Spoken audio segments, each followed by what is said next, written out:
우리는 기후위기를 방치할 수 없는 것이다. 지금은 기후위기 비상 시기다.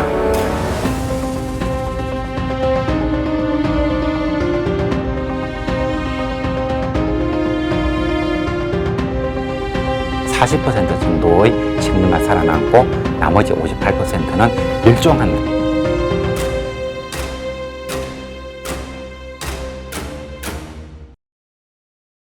예, 이번 주 주제는 남극 오존홀이 회복되고 있다는 이 반가운 소식을 좀 전하려고 합니다.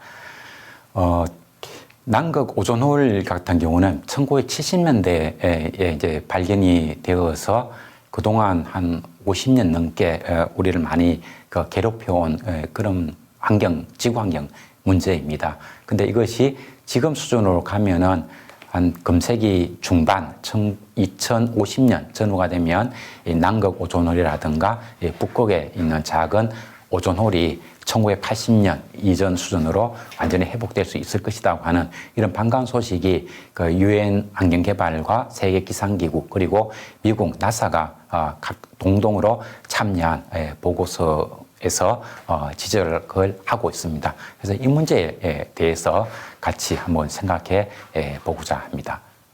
예, 오늘 이야기는 한 4가지 꼭지입니다. 남극 오존층 회복 소식이 들려왔다는 이야기고요. 그 다음에 이제 남극 오존홀이 왜 발생했는가 하는 이야기. 그리고 그동안 우리가 약 한 40년 동안 이 오존층 보호를 위해서 국제사회가 엄청난 노력을 기울여 왔습니다. 그래서 우리가 그동안에 한 40년 동안 어떤 노력을 했는가 하는 걸 잠시 좀 살펴보려고 합니다.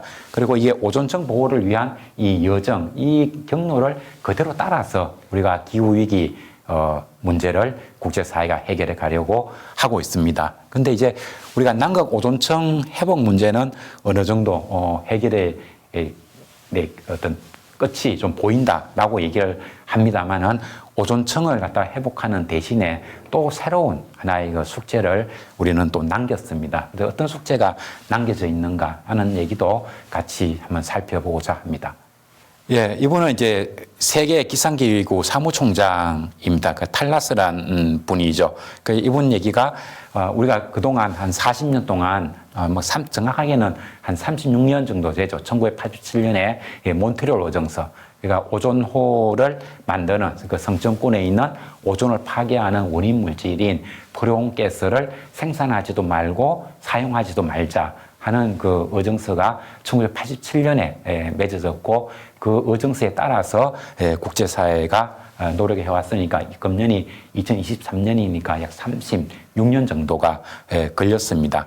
그래서 그런 노력 쭉 해온 결과 우리 인류가 지구 환경 문제를 해결하는 하나의 그 좋은 선례를 남기게 되었다는 거죠. 그러한 선례를 우리가 기후위기 문제에서도 잘 적용을 한다면 우리가 기후위기 문제로부터 우리의 삶, 그 지구 생태계, 인류의 삶, 그다음에 지구 생태계, 자연 생태계의 를 구할 수도 있지 않겠는가. 그래서 이러한 그 속도로 쭉 진행해 간다고 한다면 북극의 경우에는 한 2045년 정도가 되면 1980년대 이전 수준, 정상 수준으로 돌아갈 수 있고, 그리고 남극의 경우에는 그것보다 좀 늦어서 2065년 정도가 되면 완전 회복 단계로 접어들 수 있을 것 같다라는 이 전망이 나왔습니다. 이제 오존홀이라고 하는 것은 그 성층권 하부, 그 지구는 그 대륙권, 비가 오고 눈이 오고 하는 이런 우리가 살고 있는 대기 최하층 한 10km, 12km 정도를 대륙권이라고 얘기하고요. 그 다음에 대륙권으로부터 한 20km 정도까지 한 20km, 25km 정도 되는 것까지를 대륙 공개면이라고 얘기를 합니다. 그리고 한 25km 이상 올라가면은 성층권이 나타나는데 그 성층권 하부에 오존의 농도가 대단히 높습니다. 그런 층을 오존층이라고 얘기를 합니다. 그리고 그 오존층이 태양으로부터 오는 자외선을 거의 99% 이상 다 흡수하기 때문에 지구상에는 생명체들이 죽지 않고 살아가는 겁니다. 그래서 이제 오존홀이 생긴다는 얘기는 성층권 하부에서 오존 농도가 많이 줄어든다는 겁니다. 근데 우리가 살고 있는 중위도 지역 같은 경우는 대기 대순환에 의해서 공기가 많이 이렇게 잘 혼합이 되기 때문에 오존홀이 생기고 이런 현상은 없습니다. 근데 남극, 주로 북극에도 조금 생깁니다만은 이 남극 같은 이 곳에서는 이 공기가 지구 전체적으로 혼합이 잘 되지 않고 어떤 특정 계절이 되면은 완전히 고립이 되는 그런 시기가 됩니다. 그런 시기에 남극에서 오존 농도가 아주 현저하게 낮아지는 현상이 발생을 합니다. 그것을 오존홀이라고 얘기를 하는 거죠. 그래서 그렇게 해서 이제 오존홀이 발생하게 되면은 태양으로부터 오는 자외선을 차단시켜 줄 수 없기 때문에 지상에 있는 생명체들이 자외선으로부터 엄청난 피해를 받게 되는 겁니다. 그래서 이 오존홀이 그동안에 우리 북반구 사람들이 생각할 때 가을철, 그러니까 이제 남극지방 남반구에서는 봄철이 되는 거죠. 봄철에 한정되어서 성층권, 대륙권 상부 여기에서는 오존층에서 오존 농도가 매우 약해지는 그런 현상들이 계속 발생을 했었습니다. 근데 그게 왜 발생했는가 하면 그 원인 물질이 이 프레온가스라는 겁니다. 화학식으로 보면 대표적인 게 CCl3F 하는 건 F는 이제 불소고요. 불소 하나, 탄소 하나, 그리고 염소 세 개로가 결합되어서 만들어진 화학 물질이 이 염화불화탄소, 정확하게는 이제 염화불화탄소인데 보통 프레온가스라고 얘기를 합니다. 이 물질은 1970년대 초에 그 화학기업으로 굉장히 유명하죠. 듀퐁사에서 냉장고, 냉매제로 이 제품을 만들었습니다. 그때 이 프레온가스를 만들어 놓고 난 다음에는 아주 환호성을 질렀습니다. 왜냐하면 이 프레온가스라고 하는 것은 무겁습니다. 그래서 이게 배출이 되어도 냉장고를 사용하고 냉매제로 사용하다가 이게 방출이 되어도 지표 근처에 이렇게 잔존을 하게 되고, 그리고 이 프레온가스는 화학적으로 매우 안정하기 때문에 이 분해가 안 되는 겁니다. 파괴가 안 되고 원상태를 그대로 유지하는 거죠. 그렇게 되면은 다른 생명체에 피해를 줄 가능성도 없는 겁니다. 그래서 이거는 그야말로 완벽한 제품을 만들어냈다라고 이제 환호를 질렸던 거죠. 근데 문제는 그렇게 환호를 질렸던 그게 원인이 되어서 이 오존홀을 만들어냅니다. 그래서 염화불화탄소가 대기 중에 나가게 되면 이거는 처음에 생각에는 무거워서 지표 근처에만 있을 줄로 존존할 걸로 생각했는데 사실은 지구상에서는 고기압, 저기압이 있는 거죠. 고기압이 이렇게 위치하게 되면 우리한테 날씨 맑은 날은 우리 상공에 고기압이 있는 겁니다. 그럴 때는 저 높은 하늘에서부터 지상을 향해 가지고 공기가 서서히 내려옵니다. 침강기류가 발생을 합니다. 그런가 하면은 구름이 많이 끼고 비가 오고 그런 날은 저기압에 우리가 덮이는 거죠. 그 저기압 하에서는 지상에서부터 상공으로 공기가 이렇게 상승을 하게 됩니다. 그래서 프레온가스라고 하는 것은 무겁기 때문에 이 상승 기류가 없으면 지상에 그냥 잔존하고 하늘 위로 올라갈 수가 없습니다. 근데 지구상에서는 저기압이 존재하기 때문에 그 저기압에 의해서 지상에 배출된 프레온가스가 저 하늘 높은 곳으로 쭉 올라가게 됩니다. 그래서 이것이 대륙권 상부로 올라가게 되면은 그곳에는 구름이 없고 태양으로부터 강한 자외선이 옵니다. 그 강한 자외선이 이 CCl3F라고 하는 것을 분해시켜 버립니다. 자외선은 원자 에너지 강하기 때문에 그렇게 되면은 프레온가스에서 염소 원자 3개가 만들어집니다. 여기 나온 거죠. 프레온 기체로 분자로부터 염소 원자 3개가 만들어지는 거죠. 대륙권 상부, 성층권 이곳에서 이 프레온가스가 분해가 되면 염소가 3개가 만들어집니다. 그리고 나서 이 대기대순환이라고 하는 것은 적도 지역부터 해서 극지방까지 공기가 이렇게 순환하는 것, 이것을 대기대순환이라고 얘기를 합니다. 그래서 이 대기대순환에 의해 가지고 중위도 지역의 저기압에 의해서 상공으로 올라간 프레온가스가 상공에서 분해돼서 염소 원자가 만들어지고, 이 대기대순환에 의해 가지고 남극에 있는 공기와 북극에 있는 공기가 계속 이게 순환이 되는 것이 아니고 남극 지역은 그대로 고립이 돼가지고 남극에 있던 공기는 겨울철 내내 그 공기가 중위도 지역에 이동하지 못하고 남극 지방에 그냥 갇혀지게 됩니다. 그리고 남극 지방에서는 이게 극지방에 활용하는 고기압이기 때문에 서서히 약간 침강을 하게 되고 상공을 통해서는 그 공기가 침강한 것만큼 중위도 지역으로부터 공기가 남극 지방으로 유입이 되고 그때 공기가 유입될 때 계속해서 프레온가스로부터 나온 염소 원자가 남극으로 들어가게 됩니다. 남극에 봄이 오면 한 9월, 10월 정도가 되면 남극 지방에도 태양 복사에너지가 들어가기 비추기 시작합니다. 그러면 이 얼음이 녹게 되는 거죠. 그러면은 남극 이 극성층원 안에 얼음 속에 들어가 있던 염소가 일시에 방출이 됩니다. 그래서 남극 상공에서는 염소의 농도가 매우 이제 높게 되는 거죠. 그러면 그때 이제 이 남극 지역에 고농도로 만들어진 염소들이 오존을 갖다가 파괴를 하게 됩니다. 이 남극에 봄철이 되면은 평상시에 비해 가지고 오존 농도가 3분의 1 이하로 확 줄어듭니다. 그것을 오존홀이라고 얘기를 합니다. 오존홀이 생성됐다 이렇게 얘기를 하는 거죠. 그래서 이게 오존홀이 생성될 수 있는 조건은 두 가지가 있는데 이 염소 원자가 충분하게 공급이 될 것 하는 것하고 그 다음에는 이 염소 원자가 농축이 돼 줘야 되는 거죠. 그렇게 하려고 하면은 이 남극처럼 이 고립된 이 볼텍스 중위도 지역에 있는 공기하고 대기대 순환에서 자꾸 혼합되면 안 되고 남극에 있는 공기가 그대로 고립이 되고 그 고립되어 있는 그 공기 속에 오랜 기간을 두고 염소가 축적될 수 있는 그런 조건이 있어줘야 됩니다.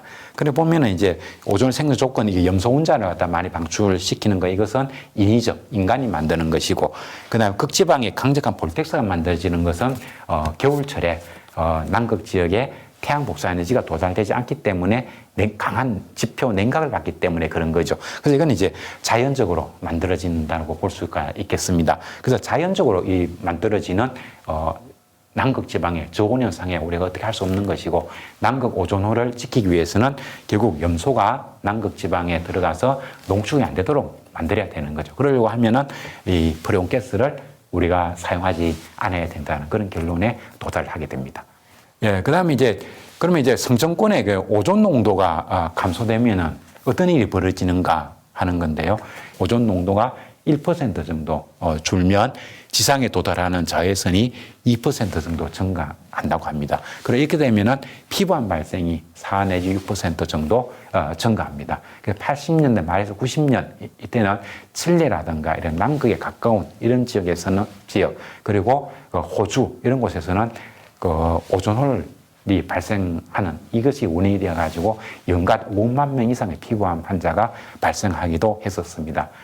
그리고 이제 오존 자외선이 많이 내려오게 되면은 백내장 유발 이런 것도 또 있죠. 그래서 여름철이라든가 봄철 이럴 때 눈을 보호하기 위해서 야외에 나갈 때 우리가 선글라스도 반드시 껴야 되죠. 그렇지 않으면 이 눈 건강에 많은 피해를 받을 수가 있습니다. 그리고 자외선이 내려오게 되면 이 자외선을 쪼이면 피부에는 검은 점 이런 것들이 많이 생기게 되고요. 그다음에 식물도 그냥 타버립니다. 그래서 식물의 엽록소가 파괴됩니다. 그리고 바다에 있는 식물성 플랑크톤도 파괴를 시켜버립니다. 그래서 이게 광합성이 억제된다. 광합성을 잘 할 수 없다. 이런 얘기죠. 그래서 식물성 플랑크톤이 사라지게 되면 동물성 플랑크톤도 이 식물성 플랑크톤을 먹이로 하니까 그게 사라지게 되고 그냥 물고기 같은 먹이가 사라지게 되겠죠. 그리고 식물들이 자외선에 피해를 받게 되면은 광합성을 못하게 되고 광합성을 못하게 되면 열매를 맺을 수가 없으니까 그러면은 우리에게 식량을 줄 수가 없겠죠.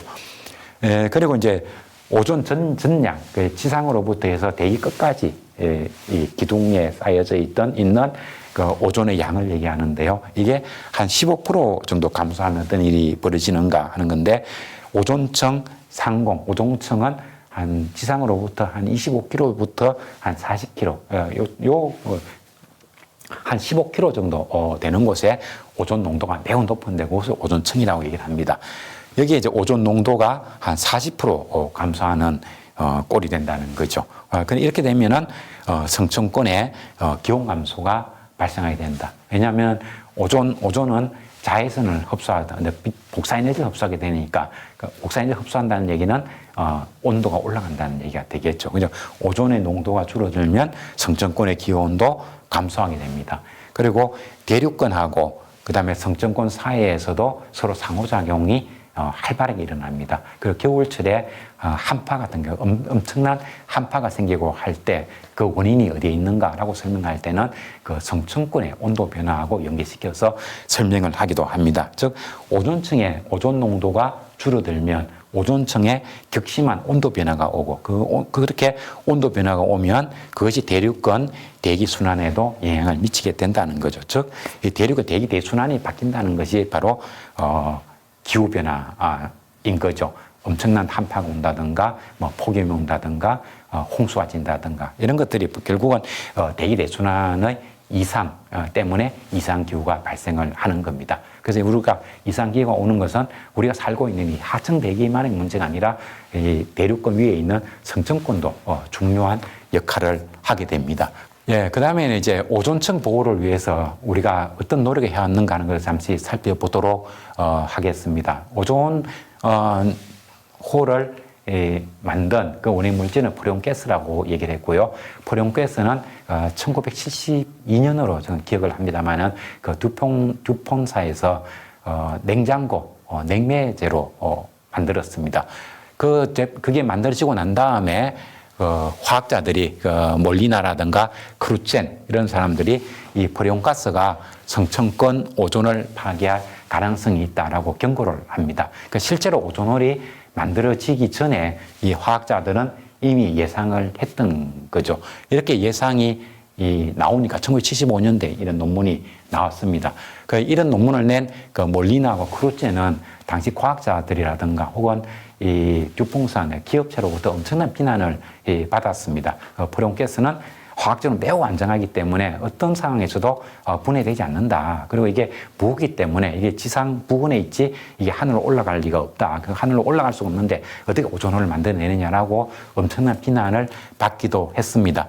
근데 1979년 이 논문 1975년에 논문이 나오고 4년 후에 실제로 영국 과학자 그룹에서 남극에서 오존 농도가 우리로 보면 가을이죠. 남극으로 치면 봄이 되는 9월, 10월 달이 되니까 남극 상공의 오존 농도가 엄청나게 3분의 2 이상이 사라지는 이런 현상을 발견했습니다. 그러므로 인해서 이분들, 몰리나와 크루첸의 이 논문은 사실로 입증이 되었습니다. 그래서 이 성과로 1995년에 몰리나하고 크루첸은 노벨 화학상을 받았습니다. 그리고 이제 이런 현상이 발견되고 난 다음에 일본 과학자들 포함해서 전 세계에서 남극에 가면 우리나라도 장보고 기지라는 게 있죠. 거기에서 오존홀이 확실하게 발견이 되고 있고 이 오존홀이 해가 갈수록 엄청나게 커지고 있다는 게 보고가 됩니다. 그러니까 국제사회에서는 가만히 있을 수가 없는 거죠. 그래서 이게 오존홀 보호를 하기 위해서 국제사회가 움직입니다. 근데 이거 우리가 인류가 이 지구상에 나오고 난 다음에 국제사회가 하나가 되어서 어떤 이 지구 환경 문제를 해결해 보자고 하면 덤벼든 최초의 사례가 이 오존홀 문제가 되겠습니다. 그래서 1987년에 몬트리올 의정서가 채택이 됩니다. 여기가 의정서 채택이 됐기까지는 또 중간에 많은 노력이 있었겠죠. 그래서 1987년에 맺어졌던 몬트리올 의정서는 오존층 파괴 물질인 프리온가스를 생산하지도 말고 사용하지도 말자. 2000년이 넘어가면 완전히 퇴출하자라는 데 합의를 받습니다. 그리고 2년이 지나고 난 다음에 몬트리올 의정서는 발효가 됩니다. 이게 이제 몬트리올 의정서 채택하는 것은 정부 대표들이 모여서 서명을 하는 것이고요. 그다음에 발효라고 하는 것은 이게 정부 대표들이 서명을 했다고 해서 이게 국제법이 될 수가 없죠. 법이 되려고 하면 각 국가에서 국가의 의회에서 또 이 조인을 해줘야 되는 거죠. 그렇게 돼서 이 국제법이 국내법과 동일한 효력을 갖게 되는 거예요. 이걸 발효라고 얘기를 합니다. 발효는 1989년에 되었습니다. 그리고 1994년 유엔 총회에서는 몬트리올 의정서가 채택된 날 9월 16일이죠. 이것을 이날을 오존층 보호의 날로 정하기도 했습니다. 그리고 2010년이 지나가면 개도국 에서도 염화불화탄소, 이게 이제 프레온가스죠. 이 사용을 전면 중단하게 됩니다. 그러면 이제 대기 중에 있는 프레온가스 농도가 점점 줄어가야 되는데, 이 나사에서 대기 상층에 프레온가스 농도를 쭉 추적을 해보니까 이상하게 2012년부터, 원래는 2010년부터 개독을 포함해서 그 전 세계 모든 나라에서 프레온가스 사용을 안 하게 됐는데, 오히려 대기 중에서는 프레온가스가 점점 증가하고 있는 현상을 발견했습니다. 그래서 위성을 이용해서 도대체 이게 어디서 나오는가 하는 추적 연구를 했습니다. 프레온가스는 특정 파장대에서 나오는 지구에서 방출하는 적외선 중에 특정 파장대 빛을 잘 흡수하기 때문에 그 위성을 통해 가지고 어떤 파장대 빛이 많이 줄어들고 있는가, 이거를 조사를 하게 되면은 대기 중에 프레온가스 양이 얼마인가 하는 걸 알 수가 있습니다. 그리고 이 프레온가스가 어디에서 농도가 가장 높은가 하는 걸 찾아가면 그것이 바로 그걸 발생시키는 소스원이 되겠죠. 이거 추적 연구를 한 6년 가까이 쭉 했습니다. 그때 우리나라에서도 큰 기여를 했는데요. 경북대학교 박선영 교수팀에서도 이 나사팀하고 같이 공동 연구를 했는데 아주 결정적인 역할을 했습니다. 그래서 이게 박선영 교수팀에서 이 중국의 3개 성에서 이 대량으로 프레온가스를 사용하고 그리고 누출하고 있다는 사실을 알아냈던 거죠. 그래서 이 중국에서도 이 사실을 인정하고 그다음에 수정으로 접어드는 그런 해프닝도 있었습니다. 그리고 이제 가장 최근이죠. 1월 9일 날 유넵 UN 환경개발 그리고 세계 기상기구 그리고 나사 미국 항공우주국이죠. 이런 기관들에서 공동 연구를 통해서 장기간 남극과 북극에서의 오존 농도 감소가 어떻게 되는가를 쭉 추적을 해보니까 이제는 오존층이 회복의 단계로 접어들었다 하는 확신을 갖게 되었습니다. 그래서 거기에 대한 평가 보고서가 금년 1월 9일에 나왔습니다. 예, 근데 문제는 여전히 남아 있습니다. 몬트리올 의정서 발효로 인해서 프레온가스를 생산하지도 말고 사용하지도 말자라고 이제 합의를 했는데, 이 그렇다고 해서 프레온가스가 가지고 있는 그 기능, 냉매제로서의 기능, 그리고 우리가 스프레이의 기능, 이런 것들을 할 수 있는 물질은 반드시 꼭 필요한 거죠. 그래서 세계는 대체 물질을 찾아한 겁니다. 프레온가스는 CL3F 이렇게 돼 있는데, 그때 이제 오존층을 파괴하는 원인이 되는 건 염소니까 염소가 들어가지 않으면서 프레온가스와 같은 효능을 가질 수 있는 그런 새로운 화학 물질을 개발했던 거죠, 인간이. 그게 뭔가 하면은 수소 불화탄소라는 겁니다. 그래서 이 대체 물질을 프레온가스 대체 물질로 수소 불화탄소를 만들어서 사용을 하기 시작을 했던 겁니다. 근데 이제 이 수소 불화탄소는 프레온가스가 가지고 있는 단점을 해결을 한 겁니다. 첫째로 뭔가 하면은 이 프레온가스가 대륙은 상공까지 올라갈 수 있는 것은 화학적으로 매우 안정하기 때문에 올라갈 수 있었던 거죠. 아니면 지상에서 그냥 분해되면 됐잖아요. 그래서 이게 수소 불화탄소는 화학적으로 좀 불안정하기 때문에 잘 분해가 됩니다. 그리고 문제는 여기에 이제 염소가 있어서 문제인데, 염소를 사용하지 않고 대신에 수소를 사용한 거죠. 따라서 이 수소 불화탄소는 프레온가스가 갖는 오존 파괴를 해결할 수 있었습니다. 근데 이제 지구 온난화 물질로서 아주 강력한 물질이라는 거죠.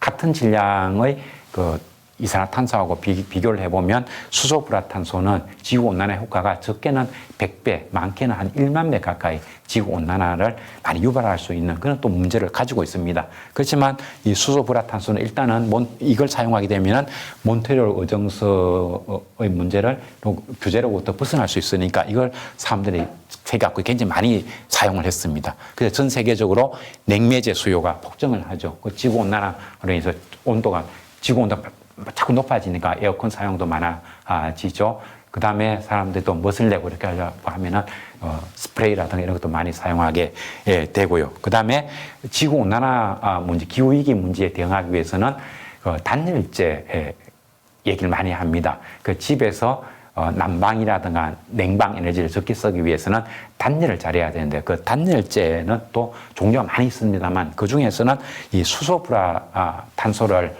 사용하게 되면은 아주 이게 좋은 단열재가 됩니다.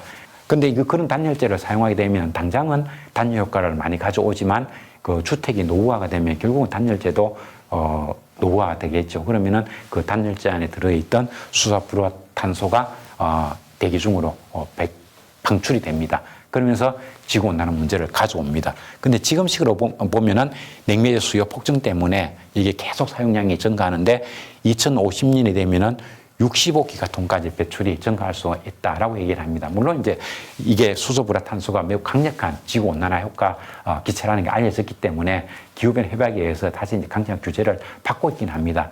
근데 이제 그 개도국가 이런 곳에서도 그 에어컨이라든가 냉장고 수요가 굉장히 폭발적으로 증가하고 있기 때문에 제대로 국제사회에서 규제를 하지 못하면 2050년이 되면은 65기가톤, 기가라고 하는 것은 10억입니다. 그러니까 650억 톤 정도의 수소불화탄소가 사용되고 대기로 노출될 수도 있다는, 방출될 수도 있다는 겁니다. 그렇게 되면은 기후위기 문제에는 아주 치명적인 피해를 주게 됩니다.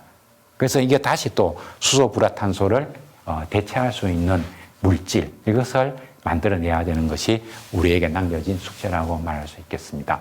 여기 보면은 이제 적게 하는 것은 뭐 53배, 53배 이런 것도 있습니다만은 CHF3 같은 경우는 14,800배. 그러니까 동일한 질량의 이산화탄소와 비교했을 때 수소불화탄소가 많게는 약 15,000배 정도의 강력한 지구온난화 효과를 가져오기도 하는 겁니다. 그래서 우리가 이 수소불화탄소를 대체할 수 있는 어떤 물질을 빨리 만들어내는 것, 이것도 기후위기 대응에 있어서는 매우 중요한 과제라고 말할 수가 있겠습니다. 국제사회가 얼마나 큰 노력을 했는가 하는 그 이야기, 그리고 그럼에도 불구하고 또 우리에게는 새로운 문제가 남겨져 있다는 이 얘기를 오늘 말씀드렸습니다. 오늘 이야기는 여기까지 하도록 하겠습니다.